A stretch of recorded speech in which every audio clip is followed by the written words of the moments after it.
Hello, I'm the Media Whiz, because one art form wasn't enough. Today we're going to be looking at an interesting Universal attraction. Aside from my Disney World / Universal Orlando vlog and my Summer of SpongeBob video, I've only talked about Universal once for a solo review, that being Despicable Me Minion Mayhem. But a thing that I've noticed, most of my theme park reviews up to this point have mostly been Disney related. Splash Mountain, Space Mountain, Ariel's Undersea Adventure, It's a Small World, Superstar Limo, even Tower of Terror, my only previous Halloween themed attraction review. And it just so happens that Universal used to have an attraction that was quite appropriate for the Halloween season. Replacing an American Tail live show Universal had in Florida and a Conan show that they had in California, Beetlejuice's Rockin Graveyard Revue, which has undergone tons of alternate titles, is a roughly 20-minute live show depicting the titular Beetlejuice hanging out with the Universal movie monsters, specifically Dracula, Frankenstein, Bride of Frankenstein, the Wolfman, and Phantom of the Opera. As the show went through various iterations, certain songs were replaced and additional characters came and went, like the Mummy, Cleopatra, the daughter of the Phantom, and the scariest one of them all, Paris Hilton.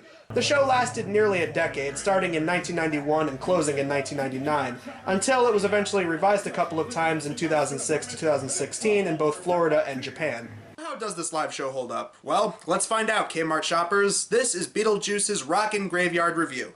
The show begins with Beetlejuice welcoming the audience, including high fives, random kung fu moves, and a reference to RoboCop for some reason. For you guys, a quick preview of my upcoming movie.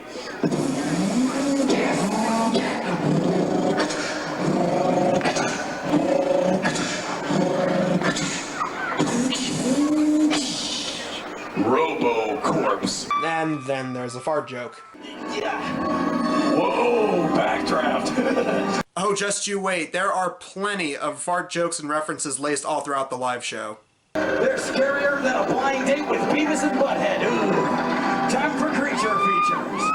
Hey, look, it's Gumby on steroids. So Beetlejuice revives the classic Universal monsters to put on an amazing show for the crowd. What's my name? Louder! One more time! Party, party! Down boy! Wolfie, heel! Okay.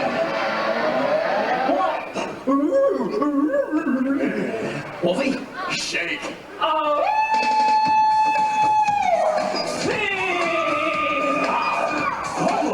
Huh.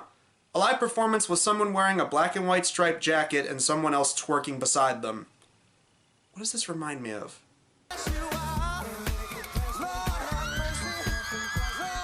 Oh god, ew, get that off the screen. Do you think the Wolfman looks back on this and regrets it? Like his kids are watching an old tape of him and they're like, Dad, why were you twerking in front of a guy who looks like Michael Keaton? Look kids, I was young and dumb, it was before I met your mother, I want to leave that in the past, okay? Anyway, now that the monsters are out and about, what are they gonna do? They sing, starting with a cover of Bad by Michael Jackson.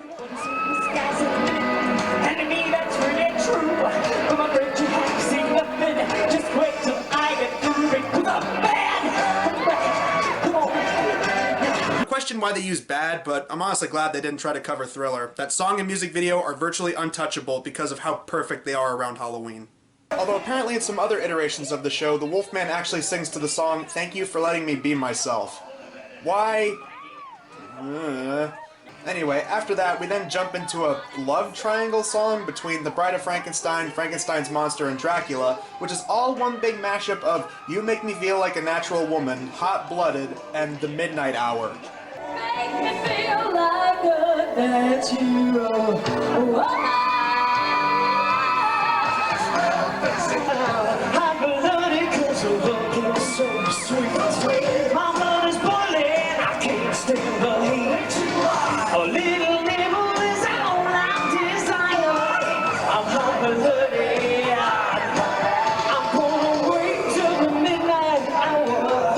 And this is the part where the first day on the internet kid says, wow, better love triangle than Twilight. Don't worry about him, BJ, because I got my man. Oh my! Sorry, it's not you. Now come here and sing to me. You big green loving machine. And And then, immediately after, they launched into a cover of When a Man Loves a Woman by Michael Bolton. When a man loves a woman,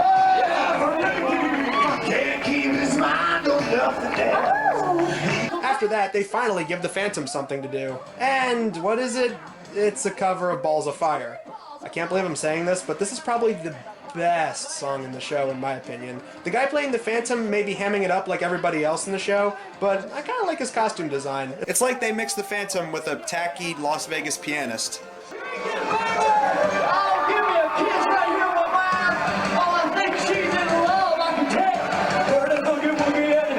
Can't go wrong. After that, we launch into something finally relating to Beetlejuice. The Banana Boat song and Shake Senora.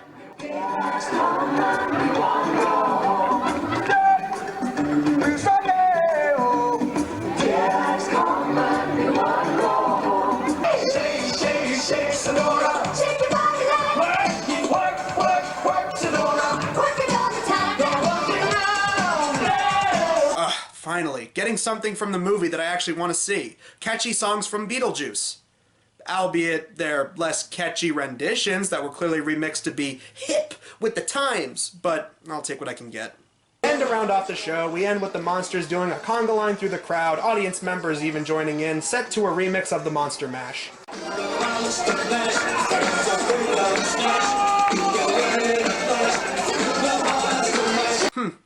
Kinda surprised they went with Monster Mash instead of the Monster Rap. For those who don't know, the Monster Rap was just one of many novelty songs from the same guy behind the Monster Mash. After the success of that song, we got Monsters Holiday, the Monster Swim, the Werewolf Watusi, and of course, the Monster Rap.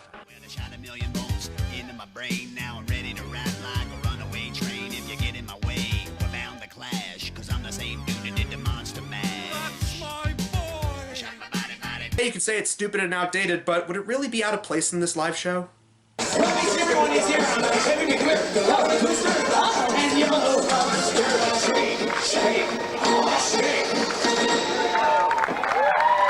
And so that was Beetlejuice's Rockin' Graveyard Review. I don't want to say it's stupid in a bad way, per se. There was a lot of production that went into stuff like the choreography and the stage elements. Even the character makeup and costume design had effort thrown into them, for the most part, I guess. In terms of trying to cash in on a popular movie, it's not the worst Beetlejuice tie-in out there. It definitely milks the stuff that makes the character work and mostly runs it into the ground. Like, the people who wrote this were just like, hey, kids like them fast-talking, quip-spitting characters that make references and fart and dick jokes, so let's just make an entire show based on that. And then we'll throw in our trademark monsters and make them hip, and have them do dances and remixes that the kids like. The covers range from pretty lame to occasionally decent. I think it would just make you want to hear the originals, to be honest. That said, I could see people liking this just based on the characters and the music as a cheap, hammy little live show. I mean, the special is quick, clocking in at roughly 20 minutes, so it gets in and gets out. Versus something like It's a Small World, which feels like it goes on way longer just because of the song. And despite how stupid and dated it is, this is way less obnoxious compared to something like Superstar Limo. After its rather long lifespan, it eventually got replaced by Spider-Man Rocks, which in itself got replaced with Fast and Furious Supercharged in 2016. I could imagine if there's some people out there who like this show purely based on the nostalgia because they grew up with it, but as a person who didn't grow up with it, it just kind of stuck out as being silly, cheesy, and really dated. My recommendations, though, if you do want to see something Beetlejuice, I highly recommend checking out the movie, the TV show, or even catching the musical if you can. I'm the Media Whiz, because one art form wasn't enough. Work all night on a drink of rum.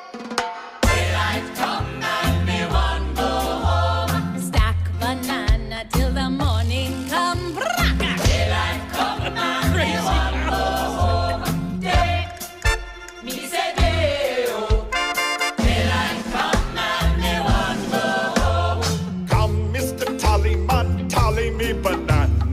Daylight come and me one go home. Come, Mr. Tallyman, tally me banana. Daylight come and me one go home. Wow, this really sucks.